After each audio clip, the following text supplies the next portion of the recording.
Hello and welcome to Hops and Bros. This week we're talking Copycat hops. For an open window on a crappy world, Max and Chris from Ups and Bros.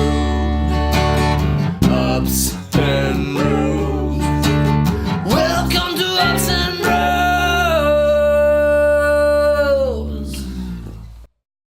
Alright, so this week we're going to be taking a look at the Hallertau Blanc. I call it a copycat hop because it's very similar to Nelson Sauvin. It appeared in 2012, which is a little suspicious, a little bit around the time that Nelson Sauvin came out.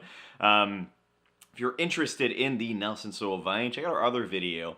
The link's going to be at the end of this video. It's going to be down there. It's going to be somewhere.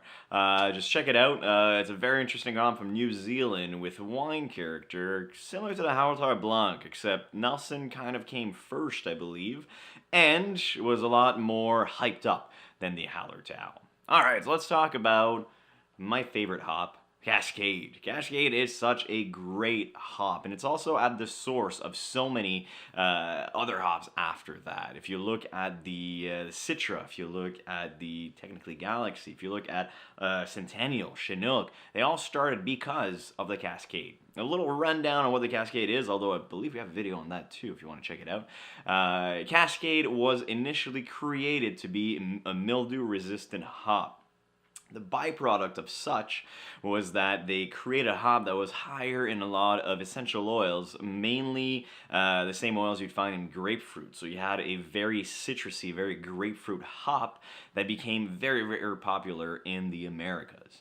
Alternatively, in Europe, not so much. They kind of stuck. When you think of a European noble hop, you're thinking more floral, you're thinking spicy notes, you're thinking maybe a little earthy, but you're not necessarily thinking overly citrusy. That's not a flavor that is necessarily native to those hops, mostly because they'd never really used them in that way. If they were making a pale ale, they were making a pale ale with whatever hops they had available there that were probably a little more floral, a little more herbal. Nowadays, I'd say the citrus, the American-style IPAs, the American-style pale ales are very popular, and it's starting to make their way elsewhere in the world. One of the reasons why I think Nelson Sauvin was developed was for that, was for pale ales. The byproduct of it was a lot of wine flavors from it and became really popular in New Zealand, really popular in America as well, where brewers started using it in every single beer to a point where nowadays it's really hard to find unless you have a contract.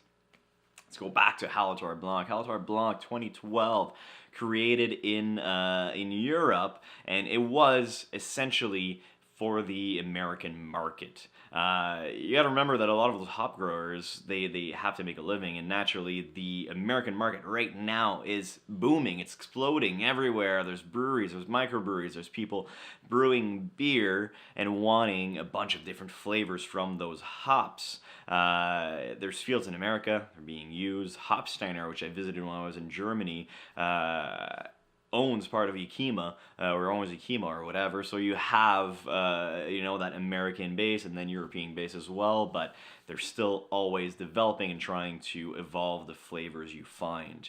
Hallertau Blanc, flavor-wise, is actually really intense, really interesting. Very white wine-like, ghosteberry, passion fruit, citrus, which is not really common in your European style hops, so it's kind of nice to see them kind of evolve that way, even though it's for an American market.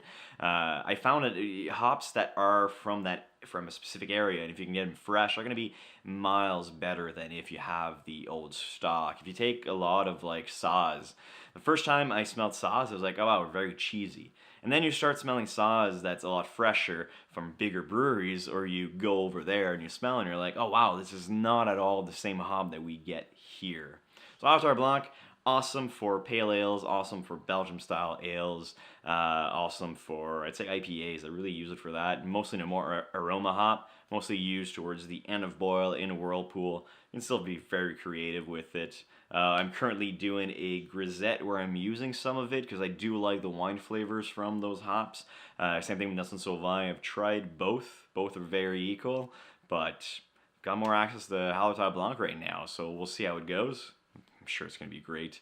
But if you like this video, if you have any more questions on hops, or if you want to learn more about the industry, leave a comment down below. Let us know what you want to see. Leave a like. subscribe to the channel, and we'll see you in the next episode.